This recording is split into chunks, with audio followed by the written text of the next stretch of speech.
बर्हावशूलम् कमपि निखिलसारं नौमि ज्योतिकुमारम् वंशी विभूषितकरान्नवनीरजाभात् पीताम्बराजन्मबिम्बफलाधरोष्ठात् पूर्णेन्दुसुन्दरमुखादरविन्दनेत्रात् कृष्णात् परं किमपि तत्त्वमहं न जाने। श्रीहरिः ठीक काम कर रहा है, ठीक है।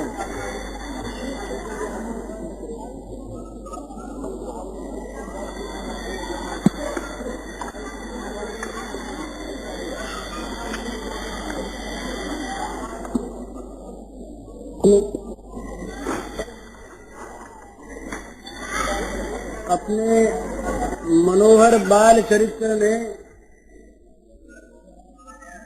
एक अनोखी लीला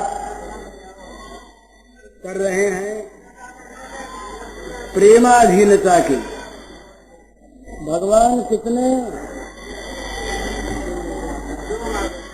भक्तवश्य हैं, भगवान कितने अपने जनों के अधीन रहते हैं, ये भगवान ने इस दामोदर लीला में भली भांति सिद्ध कर दिया। अखिल ब्रह्मांडों के पालक भगवान छोटे से बालक बने, यशोदा मैया के गोद में खेलने वाले बने, यशोदा मैया के स्तन दुग्ध के लिए लड़का उठे, कामना पैदा हुई और भगवान के भोग लगाने के लिए मैया ने कोई उपक्रम नहीं किया। भगवान स्वयं अपने बिछौने से उठकर गए वहां तक। मैया ने उस समय भी रोका कि अभी नहीं, ठहर जाओ। तो इतनी भूख लगी कि मैया का स्तनदुग्ध पान करने के लिए मैया की मंथन क्रिया को बीच में रोक दिया। भगवान गोद में चढ़ गए और स्तनपान करने लगे। बीच में उतार देने पर भगवान को क्रोध का स्वांग धरना पड़ा, क्रोध रूप बनना पड़ा। भगवान ने मटका फोड़ दिया। फिर माँ के भय से माखन भंडार में जा घुसे। मैया छड़ी लेकर पीछे से आई तो मैया को देख करके डर गए, भयातुर होकर भागे। मैया ने पकड़ा, रोने लगे।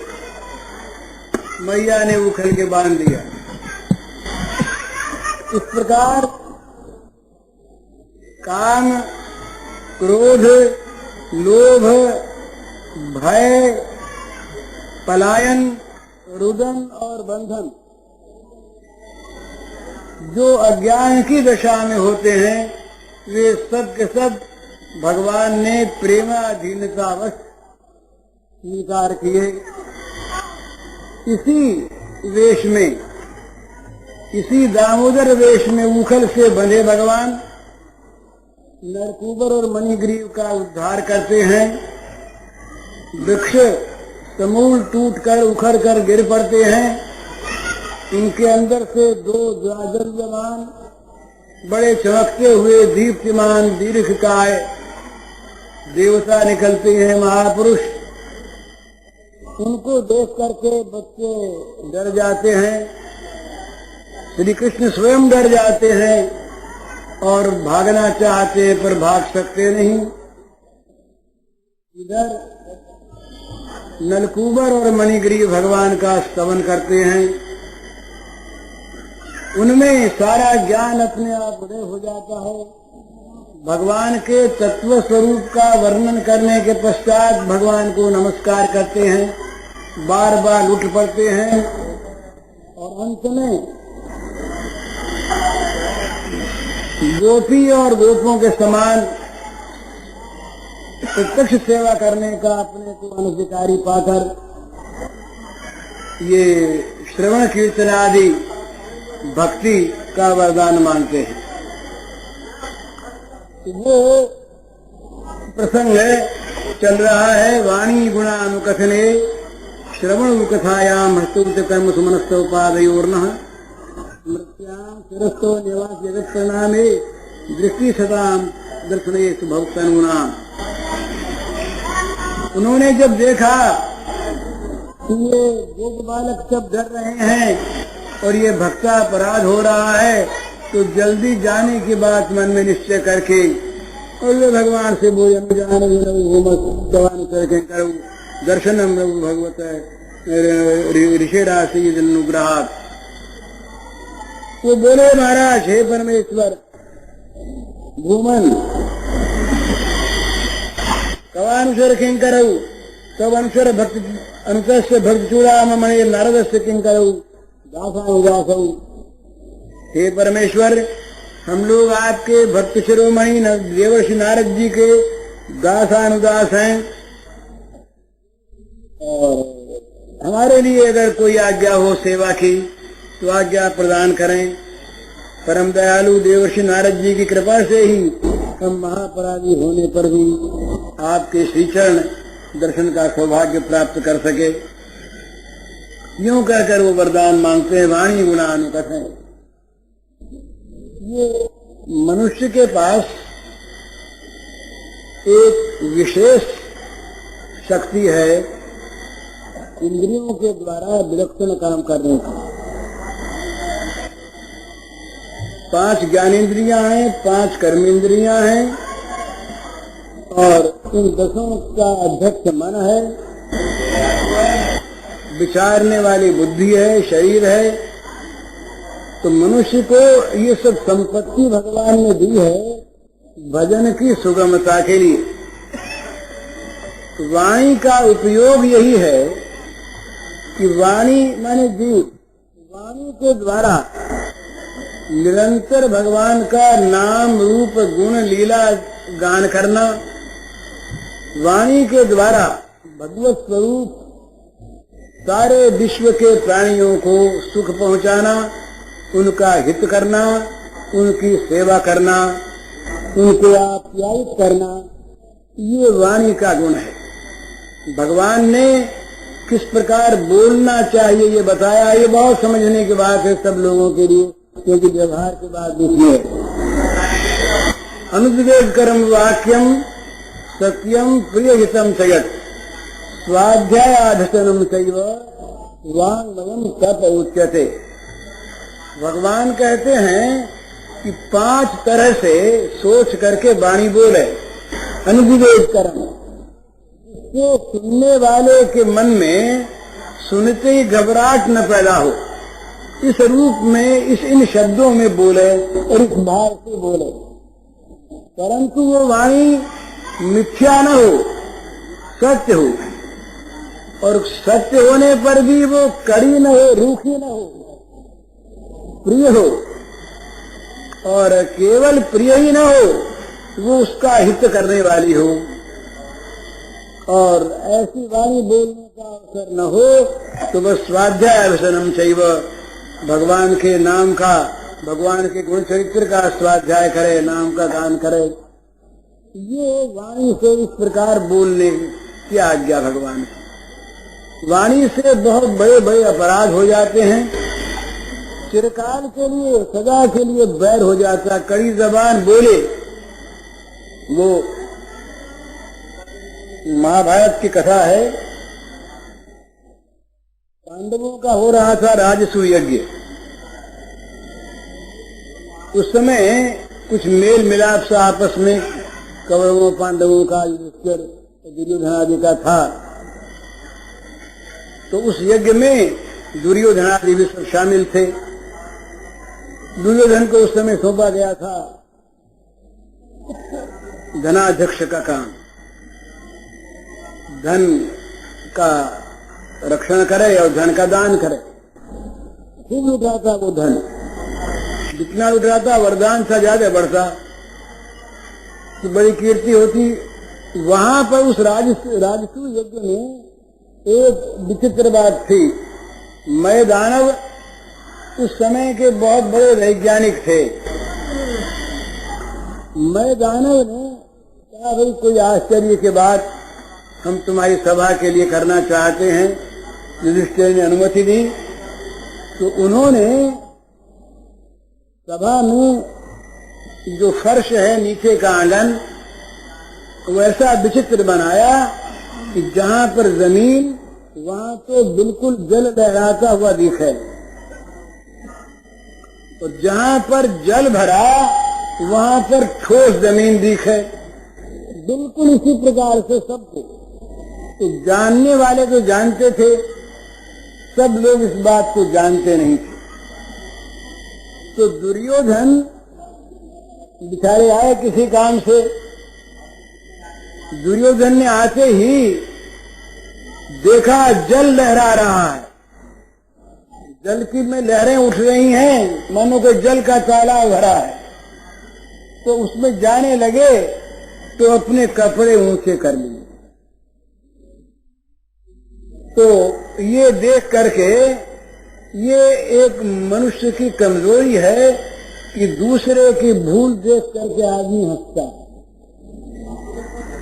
और ये हंसी उसके जाकर के चुभ जाती है।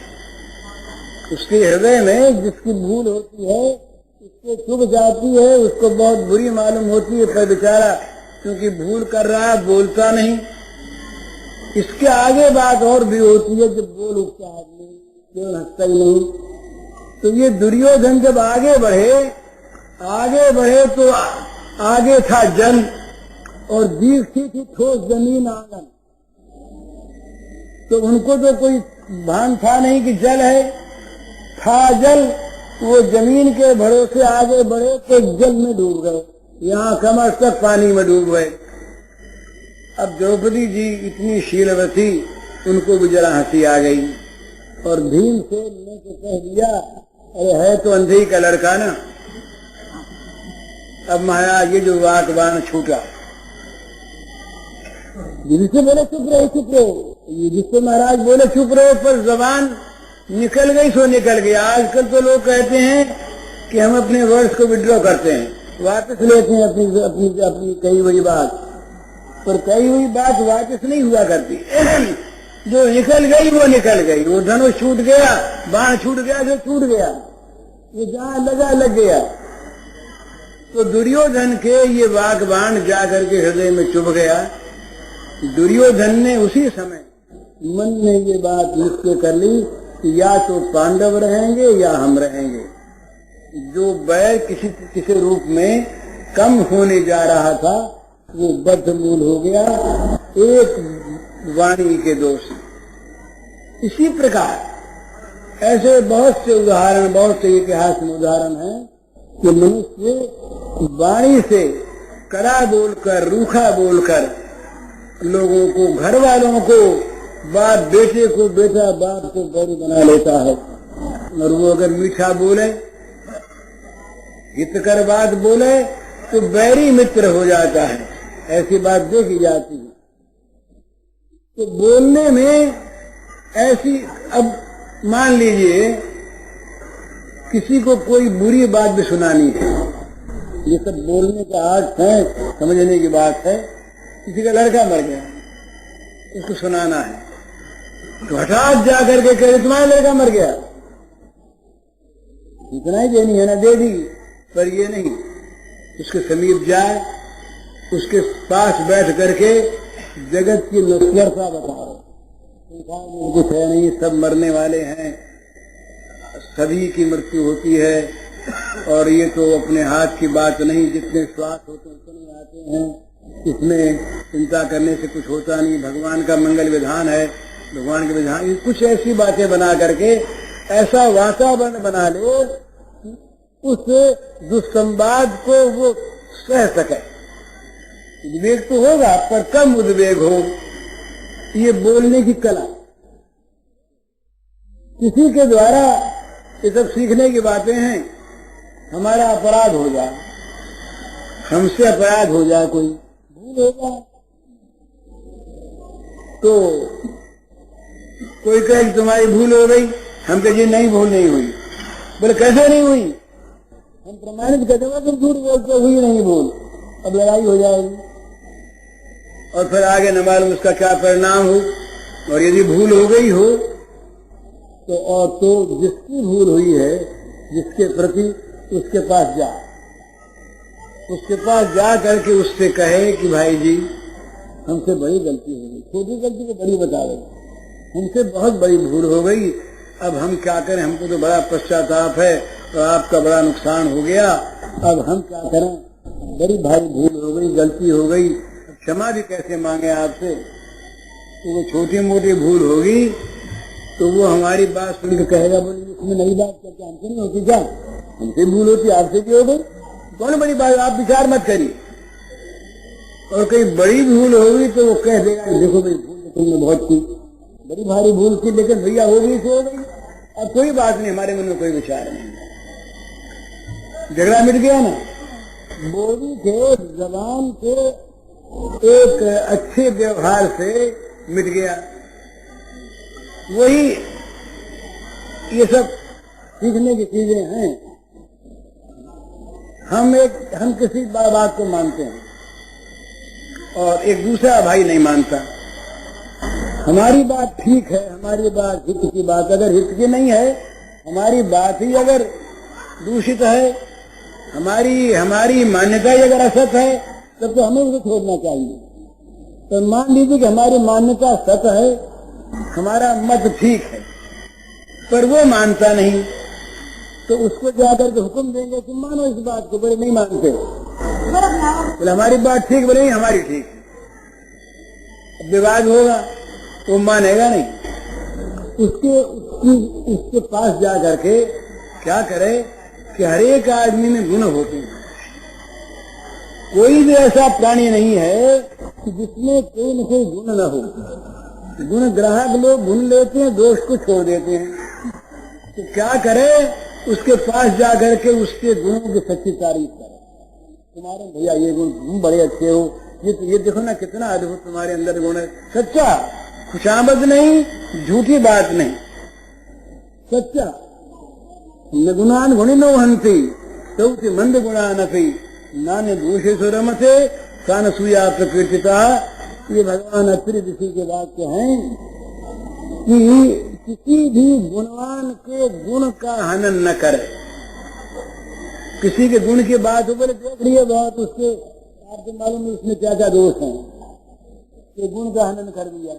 हाँ बोले माला फेरता पर ठगने के लिए फेरता होगा, आप फेरते के लिए हमको फेरने लगे तो आपसे तो अच्छा ही है, किसी तरह से माला तो फेरता है, पर वो दूसरे का गुण जब सुहाता नहीं तो उसका खामखा खंडन करने की वृत्ति होती है। तो ऋषि कहते हैं कि न गुणान गुणिनो हन्ति, गुण वाले के गुण का कभी हनन न करे, प्रस्तौति मंद गुणानति। थोड़ा भी गुण किसी में हो तो उस गुण का स्तवन करे, उसे अप्रिशिएट करे, उसका बखान करे कि भाई तुमने बड़ा अच्छा गुण है। उसमें से गुण इससे बढ़ेंगे क्योंकि गुण की प्रशंसा हुई और इसका गुण देखने में अपने में गुण आएगा। तो मंद गुणानति नान्य दोषे सुरमते, दूसरे के दोषों में तो कभी वृत्ति न ले जाए, उधर तो मन ले ही नहीं जाए। तेरे भावें जो करो भलो बुरो संसार, नारायण तू बैठकर अपनो भवन बोहार। इस प्रकार से तो दूसरे को अपने मत में लाना हो तो उसके गुण की तारीफ करे, उसका हित करे, उसकी सेवा करे, और जब वो अच्छे मूड में हो उस समय कहे कि भाई तुम तो ये बात ऐसे मानते हो, हम तो ऐसा मानते हैं, तुम जरा सोचना, तुम्हारा मानना ठीक है कि हमारा ठीक है, शायद हमारी भूल हो। तो वो देखेगा कि ये हमारा शत्रु तो नहीं है, विरोधी नहीं है, ये हमारा हित चाहता है, तुम सेवा करता है, हमारे गुणों की तारीफ करता है, बैरी तो है नहीं। तो वो सोचेगा, सोचने पर भूल तो है ही, तेरा भैया भूल थी, बोले भूल थी तो भैया अपने ठीक करने, तुम सुधार लो नहीं, अपने ठीक करने मान लेगा। ये वाणी का गुण है। वाणी से किसी को भी रूखी जबान न कहे, कटु ये परुष भाषण है, कड़ा बोलना। कल परसों किसी ने हमसे कहा है, बोले और तो हमारे में सब बात ठीक है, पर हमसे कभी कभी कड़वा बोला जाता है और इससे घर में कलह हो जाती है। तो कड़वा क्यों बोला जाता है? यही तो बात सीखने की है, जिससे मीठे बोलने से जो काम हो जाए उसमें तो प्रेम बढ़ेगा, रस बढ़ेगा। तो कड़ा क्यों बोले? ये वाणी का दोष है। किसी के साथ भी कड़वा न बोले, सबके साथ नम्रता युक्त भाषण करे। नौकर को बुलाना हो, एक बात समझने की है कि नौकर के रूप में भी भगवान आते हैं। भला नौकर बन के जो आया है हमारे सामने, वो भी है तो भगवान ही, नौकर के वेश में है। तो नौकर के साथ भी कभी दुर्व्यवहार तो करे नहीं, उसको नीची जबान न कहे। भैया क्या हर्ज है भैया बोलने में? बड़े प्रेम से भैया बोल के पुकारे, भाई प्रसन्न हो जाएगा वो। और उसी को रे रे तू तू करे तो चाहे वो मन में, चाहे ऊपर से न बोले, ये नौकर है, दबा हुआ है, पर मन में वो समझेगा कि मेरा अपमान कर रहा है। मौका आने पर वो भी अपमान करेगा। तो कड़ी जबान न बोले, किसी की चुगली न करे, किसी की चुगली न करे, दूसरे के दोषों का वर्णन न करे, किसी को गाली न दे, किसी को शाप न दे, किसी को झूठा आश्वासन न दे, अपनी बड़ाई अपने मुंह से न करे। ये सब लिख लेने की बात है। अपनी बड़ाई अपने मुंह से न करे, अपने गुणों का वर्णन आप अपने मुंह से न करे, अपने में जो गुण न हो उनका तो कभी वर्णन करे ही नहीं।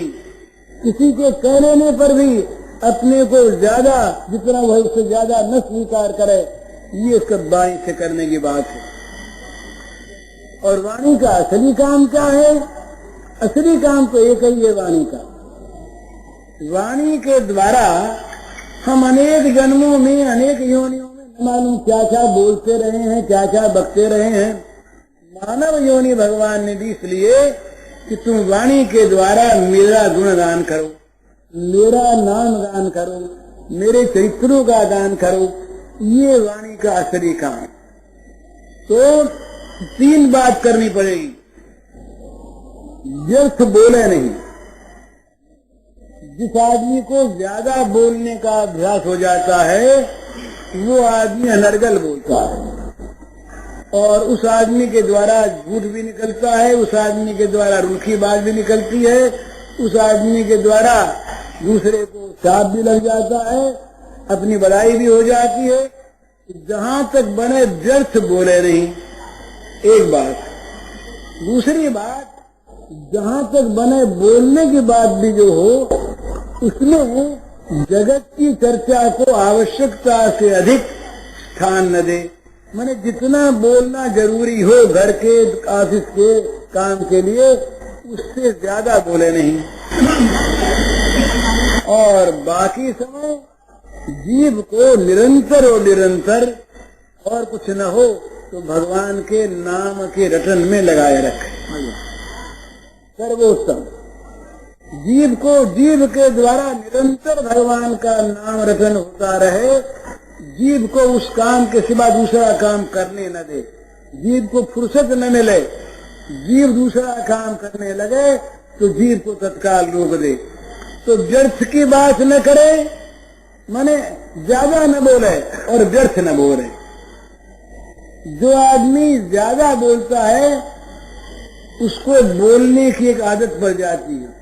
बिना बतलाए, बिना पूछे, बिना कहे वो अपने आप बीच बीच में बोलता है, और कहीं कहीं बोलना उसका लोगों को बुरा भी मालूम होता है, तो उसके हाथ की बात नहीं।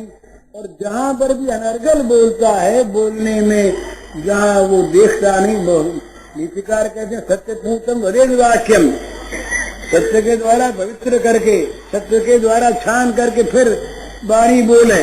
तो सत्य वही जिसमें सत्काशित होता हो, सत्य वही जिसमें भगवान का गुणगान होता हो, भगवान का नाम गान होता हो।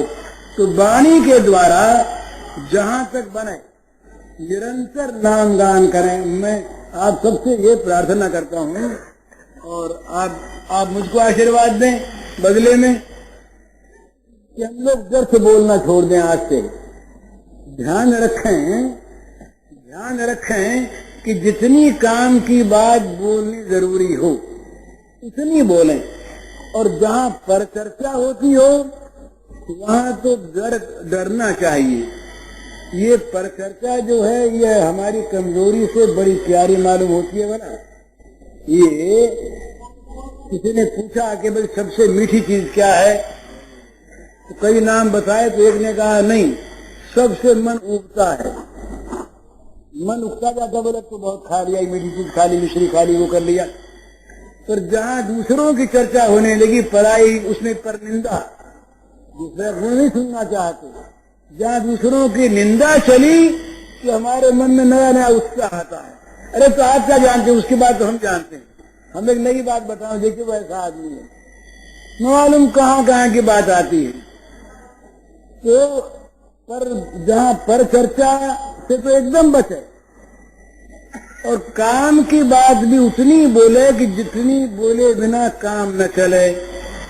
एक बात और है, कम बोलता है और सत्य बोलता है, उसकी वाणी में इतना बल आ जाता है कि उसके मुंह से जो निकल जाए वो सत्य होता है।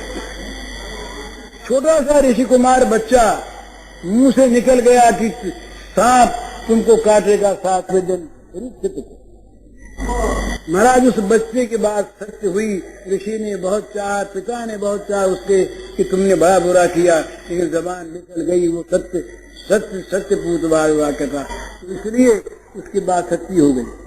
तो वाणी में जो बहुत बोलता है उसके लिए लोग कहते हैं ये तो बकता है जी, इसके बाद में क्या विश्वास है।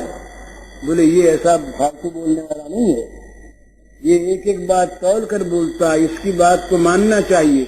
ये दस नहीं बोलता, बकवाद करने वाला नहीं है, बकवादी आदमी हो उसकी बात मत मानो। तो व्यर्थ बोलना, तो ये 3 चीज का ध्यान रखे। जहां तक बने अनावश्यक बोले, वो ज्यादा नहीं बोले, कम से कम बोले, और जो बोले तो काम की बात बोले, उतनी बोले जितनी बोले बिना काम न चले। और वो भी बोले कैसे, इसे मीठी बनाकर, उसमें हित साथ में जोड़कर, अनुद्वेग कर्म वाक्यम सत्यम प्रियतम चयत, मीठा बोले, सत्य बोले, हितकर बोले। जिस किसी भी जबान के निकलने से दूसरे का अहित होता हो, इस प्रकार की वाणी बोलने से अपने आप को रोके। मामूली बात, किसी ने पूछा, कोई बात हो रही है, बोले अमुक आदमी कैसा है, कोई किसी को नौकर रख रहा है, बोले अमुक आदमी कैसा, हमसे पूछता भी नहीं, अब बिना पूछे हमने कह दिया मामूली। बोले आजकल का जरा समय खराब है, जरा देख लीजिएगा अच्छा है कि नहीं। अब उसके प्रति तो बहम पैदा कर दिया हमने, अब उसके प्रति बहम पैदा कर दिया। जरूरत क्या थी ये बोलने की, तो किसी का भी अहित होता हो इस प्रकार की वाणी बोले नहीं, हितकर बोले, प्रिय बोले, मधुर बोले, उद्वेग न करने वाली वाणी बोले, सत्य बोले, और साथ साथ अधिक न बोले। तो फिर क्या करे, वाणी के लिए समय बचावे, कम से कम बोला जाए, बाकी वाणी के लिए जो समय बच रहे, जब तक नींद ना आवे तब तक वाणी के द्वारा निरंतर और निरंतर, न दूसरे को कहने की आवश्यकता, न उपदेश की आवश्यकता, बस भाई जीभ मानती नहीं, क्या करें, जीभ मानती नहीं। जीभ का इतना अभ्यास हो जाए कि किसी भी काल में शुचि हो या अशुचि हो, तो महाप्रभु के जीवन की एक बात आती है। महाराज एक नाम के बड़े भारी जातक थे, भक्त, वो सोच गए थे, तो सोच गए तो नाम जप हो रहा, तो किसी दोषदर्शी जो होते हैं वो ये नहीं मन में आया, ये मन में आया कि जो कितना नीच है, जो सोच जाते समय भगवान का नाम लेता। तो वो आया महाप्रभु के पास, कहा महाराज अमुक आदमी तो बड़ा निंदनीय है। बोले क्या हुआ? बोले वो शौच जाते हुए भगवान का नाम लेता। बोले हाँ ऐसी बात? बोले हाँ महाराज मैं खुद सुन के आया। बोले बुलाओ उसको बुलाया। कहा भाई तुम शौच जाते हुए भगवान का नाम लेते हो? हाँ। बोले महाराज लेता तो हूँ, ये काम तो ठीक नहीं ना भला। अब वो मर्यादा की बात गया। वो दूसरे दिन वो तो दोषदर्शी था, फिर गया देखने के लिए कि देखें आज क्या करता है। तो आज वो जीभ पकड़े बैठा था शौच जाते समय। तो उसने आ करके कहा, बोले आज तो महाभ्रष्ट है, कल तो बोल ही रहा था, आज तो मुंह में हाथ डाले बैठा। उसको बुलाया कि भाई क्या बात है, क्या तुमने मुंह में हाथ डाल रखा था? बोले हाँ जीभ पकड़ रखी थी। तो बोले क्यों ऐसा किया तुमने? बोले आपने कहा था ना कि ये ठीक नहीं, अब मेरी जीभ मानती नहीं और आपकी आज्ञा माननी चाहिए, तो मैं क्या करता, जीभ को पकड़ के बैठ गया। तो हंसी की बात नहीं, इस प्रकार का जीभ को अभ्यास हो जाए तो फिर क्या होता है महाराज? एक करके देखें, सोते समय भी आपकी जीभ अभ्यास बस नाम जप करती रहे।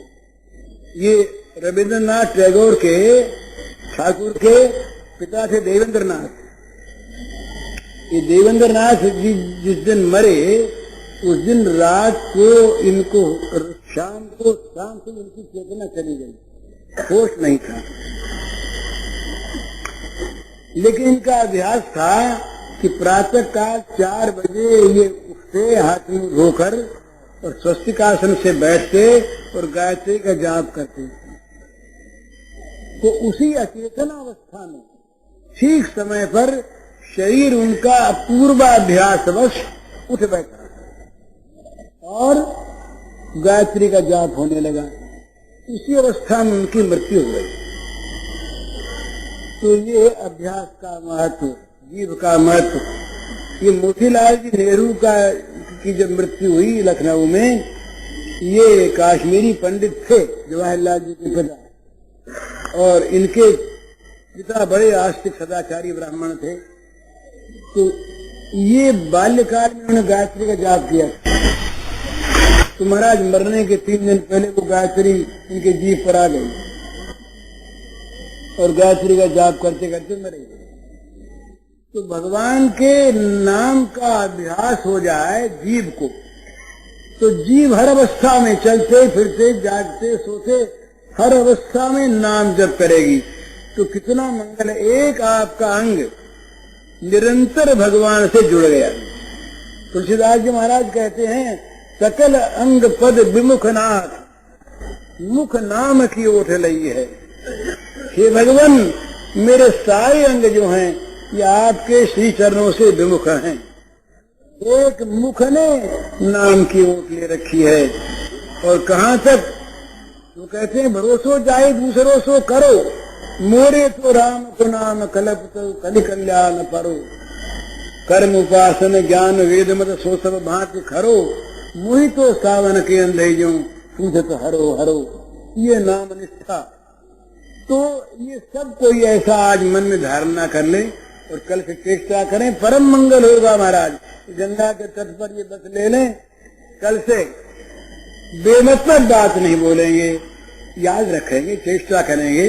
भूल हो जाएगी, होगी भूल, पर ध्यान रखें, बेमतलब बात नहीं बोलेंगे, व्यर्थ नहीं बोलेंगे, किसी को कड़वी लगे ऐसी बात नहीं बोलेंगे, झूठ नहीं बोलेंगे जानकर, किसी का जी नहीं दुखाएंगे, किसी को गाली नहीं देंगे, किसी को शाप नहीं देंगे, किसी की चुगली नहीं करेंगे। ये तो बात साधारण तौर पर सब लोग समझें, पर साथ साथ जीव के द्वारा निरंतर नाम जप करते रहें।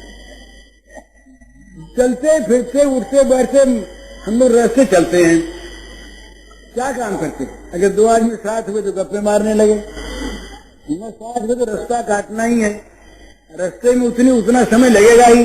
वो समय अगर हम भगवान के नाम जप में लगा दें तो कितना मंगल है, बताइए, कितना मंगल, परम मंगल है ना। उस समय अगर भगवान के हम चरित्र का गान करें, अगर हमें याद हो तो जीव की बड़ी सार्थकता, समय की सफलता और महान लाभ भगवान के नाम का उच्चारण होते अगर प्राण निकल जाए तो यमराज के दूर दूर भाग जाते।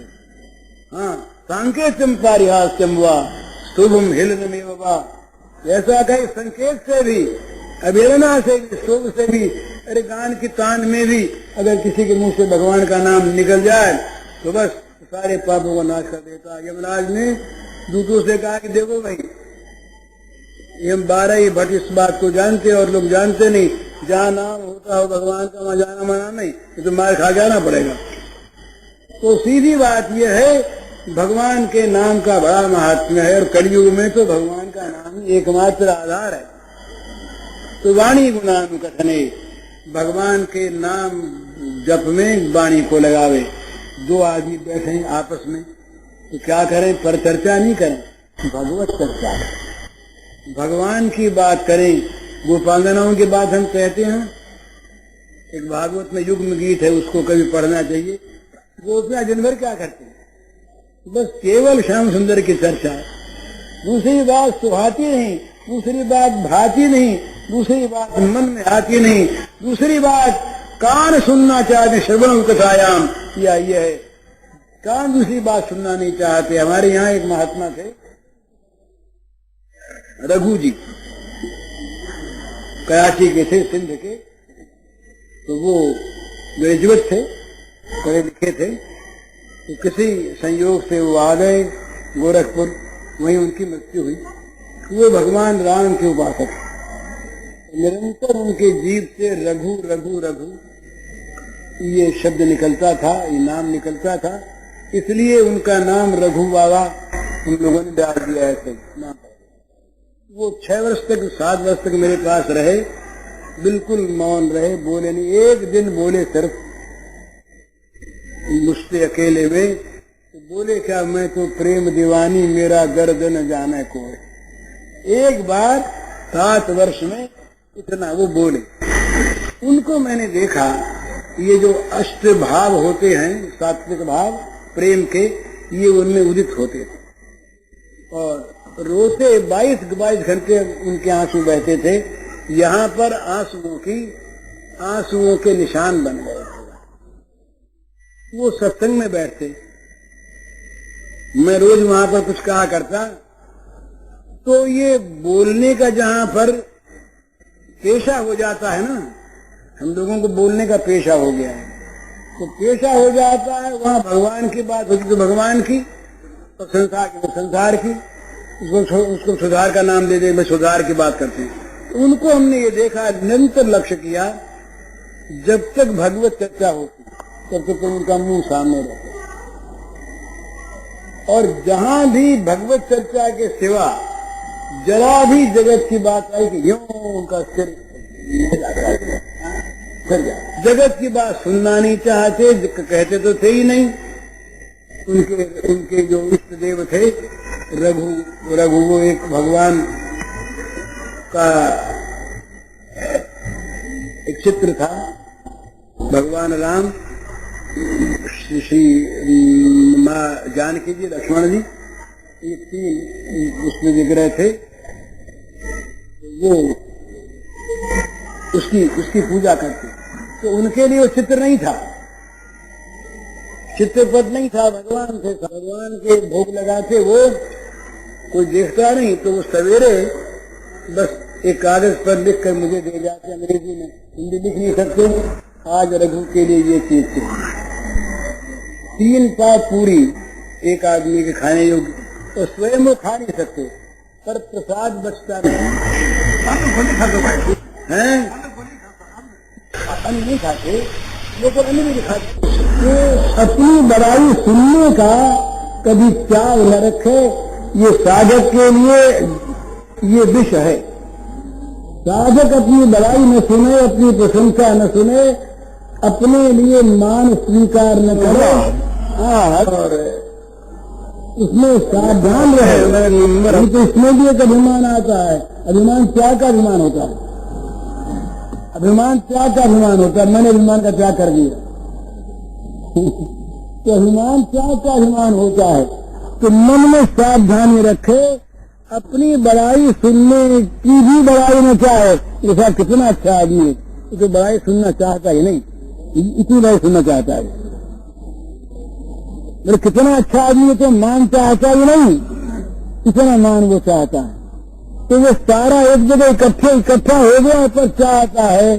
तो इस प्रकार से मान बड़ाई की बात कभी न सुने, अपनी बड़ाई की बात न सुने, उससे डरे कि ये जहाँ बड़ाई की बात होगी वहाँ कोई न कोई हमारे अंदर दोष आ जाएगा। और जहाँ बड़ाई करने वाले जो लोग होते हैं ना महाराज, ये विशेष तो जानने का इसलिए मैं विशेष समय ले रहा हूँ, दूसरों की जो बड़ाई करते हैं ये बड़ाई के पात्र हैं। बड़ाई 4 प्रकार से होती है। या तो जिसको दूसरे के दोष दिखे नहीं, गुण ही दिखे, वो बड़ाई करेगा, तो ये भी उसका गुण है।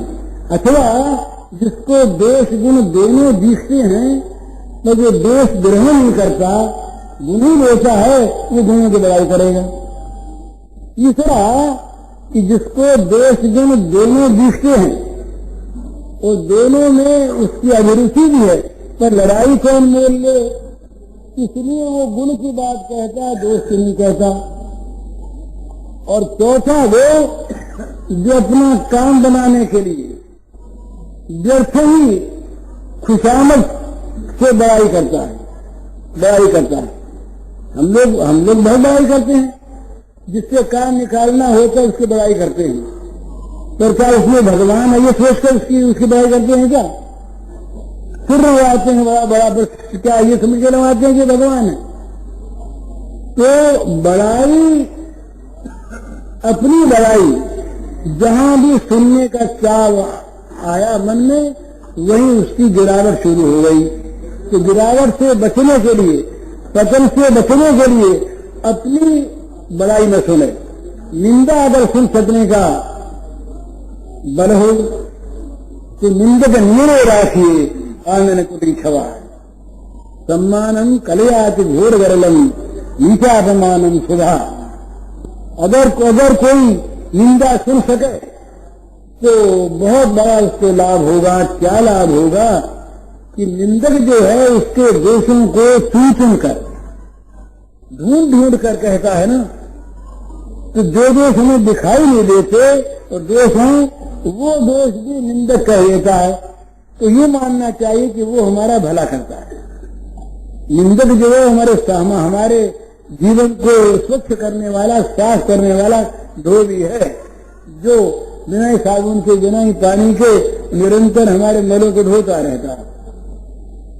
तो अपनी बड़ाई न सुने और दूसरे की निंदा न सुने, दूसरे का दोष न सुने, दूसरे का अपवाद न सुने। उसमें क्या होता है कि मन के साथ इंद्रिय जिस विषय को ग्रहण करती है वो विषय मन पर अंकित हो जाता है। ये नियम है, ये बिल्कुल साइकोलॉजिकल चीज, नियम की बात है कि जिस काम में हमारा मन साथ नहीं है तो वो काम तो इंद्रियों के द्वारा होता रहे, हमें नहीं मालूम होगा। और यदि मन साथ है तो सुनी हुई बात, कही हुई बात, देखी हुई चीज, वो मन पर उसका चित्र अंकित हो जाता है। तो दूसरे के दोषों की बात हम सुने और मन लगा के सुने तो उन दोषों के चित्र मन पर अंकित हो जाते हैं, दोष देखने के अंकित हो जाते हैं। अभी कुछ दिनों पहले एक पंजाबी लड़का गिरफ्तार हो गया चोरी अपराधी। उसने अपने बयान में बताया कि मैं पंजाब से शरणार्थी के रूप में आया, कुछ काम काज करता था, पेट चलाता था। इसी प्रकार से एक दिन में चला गया सिनेमा में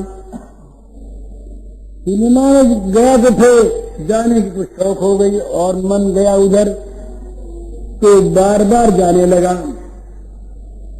तो वहां जाते जाते एक दिन एक कोई फ्रेंच कोई खेल था, उसमें एक चीज देखी मैंने और वहां कैसे करना चाहिए ये उपदेश सुना, ये बात सुनी कि राह चलते में जिस गाड़ी में स्त्रियां केवल बैठी हों उसमें जाकर के बच्चों को बाहर फेंकने लगे तो डर के मारे सब दे देगी, तो मैं ये व्यवसाय करने लगा और इसी अपराध में वो गिरफ्तार हुआ। तो ये क्यों? इसने देखा और सुना, दोष की बात देखी और सुनी तो वो दोष उसके मन में आ गया। अगर वो कमजोर है तो वो दोष उसको दबा लेगा। इसलिए दूसरे के पाप की बात न सुने और न उसका चिंतन करे। उस बात को भाई किसी में गुण होते हुए बताओ, दोष तो हमारे अंदर बहुत है। किसी की बुरी बात न सुने, सुनना हो भगवान का नाम सुने।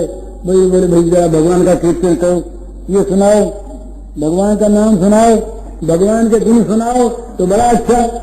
तो भगवान के नाम गुण को छोड़कर ये परनिंदा पर चर्चा सुनता है वो अपने अंदर जहर भरता है। जहर जो है ना, ये जहर यही जहर नहीं, जहर तो एक बार मारता है।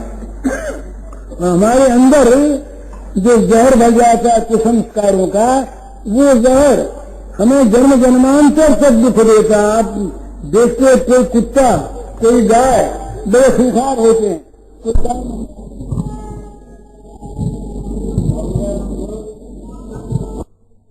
तो संस्कार आते हैं इंद्रियों के द्वारा हमारे मन में। तो कान के द्वारा ऐसी कोई बात सुने नहीं दोष की कि जिससे हमारे अंदर बुरे संस्कार पड़े, दोष की बात हो तो वहां से हट जाए। तो हम अधिकारी नहीं है। लोग कहेंगे मनहूस है, ये अच्छे ये तो बैठ कहें, हर्ज नहीं इसमें। लोक में निंदा हो तो कोई हर्ज नहीं, तो निंदित चीज काम हम न करें, निंदा वाली बात हम न करें, निंदा वाली चीज हमारे मन में न आवे, लोग क्या निंदा करें, कोई आपत्ति की बात नहीं।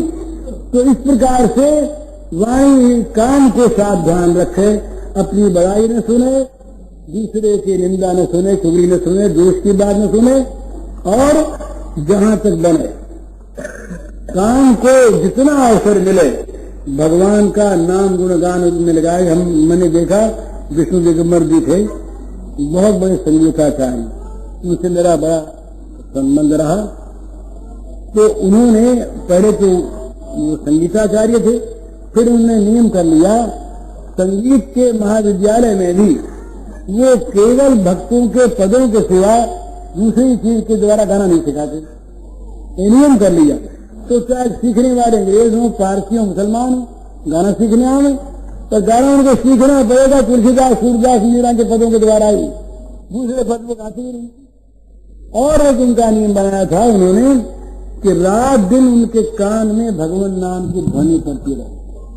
तो उनके विद्यार्थी जो बदली होते रहते थे, कुंभ में जो हमारे यहाँ रहे 1 महीने तक, 23 वर्ष पहले कुंभ मैंने देखा पाखाने गए हैं तो 2 विद्यार्थी बाहर खड़े, रघुपति राघव राजा राम पतित पावन सीता नाम, बड़े मधुर स्वर में एक तारा लिए गा रहे हैं। रात को जब वो सोते तो उनके विद्यार्थी थे ही, तो 1-2 विद्यार्थियों का पहरा रहता, 2-2 घंटे का, 2-2 घंटे तक वो भगवान नाम रघुपति राघव राजा राम पतित पावन सीताराम उनको सुनाते रहते। अर्थात कान कभी भी भगवान नाम से खाली न हो। दूसरी बात भी कुछ चीज करते तो भगवान नाम वालों को रोकते नहीं, बोले कम सुनेगी तो अच्छा है, जगत की बात कम से कम जाएगी कान में तो अच्छा है। इस प्रकार से वाणी को भगवान के नाम गुण में लगाए रखे और कानों को भगवान के नाम गुण श्रवण में लगाए रखे। समझ क्या है?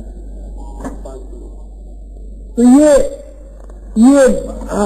अभी श्लोक में कई बातें और बाकी हैं, वो आगे आएगी, लेकिन सबसे पहली चीज ये है वाणी। जीभ बहुत बोलती है और हम लोग बोलने के लिए बड़े आतुर रहते। बुलास जैसे प्यास होती है ना, ऐसे बुलास लग जाती है हम लोगों को। बुलास बोले बिना रहा नहीं जाता, न बोलने को मिले तो जी घबराता। कई व्याख्यान ज्यादा ऐसे होते हैं कि उनका जी मिचलाने लगता, बोलने को नहीं मिलता, बुलास पैदा हो जाती है। तो बुलास बड़ी बुरी है। तो क्या करे, बस बोलने की जरूरत हो तो बोले, नहीं तो बोलने के लिए आगे न बढ़े। बहुत बोलना अच्छा नहीं, तो वाणी के द्वारा भगवान के नाम का गान करता है। सीधी बात है, सब कष्ट कर सकते हैं। नाम कौन सा? जो जिसको अच्छा लगे।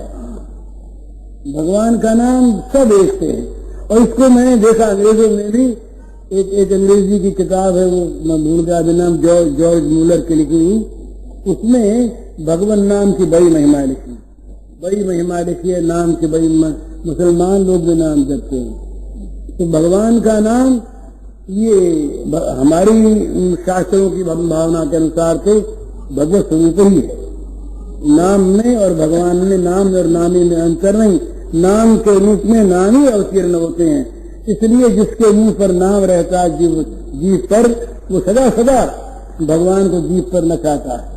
ये जीवाग्रे वत्सते नाम तुभ्यम ते पुस्तपस्ते जुहु ससुंदार्या ब्रह्मान क्या है महाराज? नाम ग्रंथ ये थे, नाम ये कपिल देव के पति देवहूति के वाक्य हैं कि महाराज स्वप्रभु है, तो गरियान जिवाग्रे वत्सते नाम तुभ्यम। ये चांडाल भी उत्तम। पूज्य श्री भाई जी के इस प्रवचन का शीर्षक है वाणी का तप और इसका कैसेट संख्या है 199।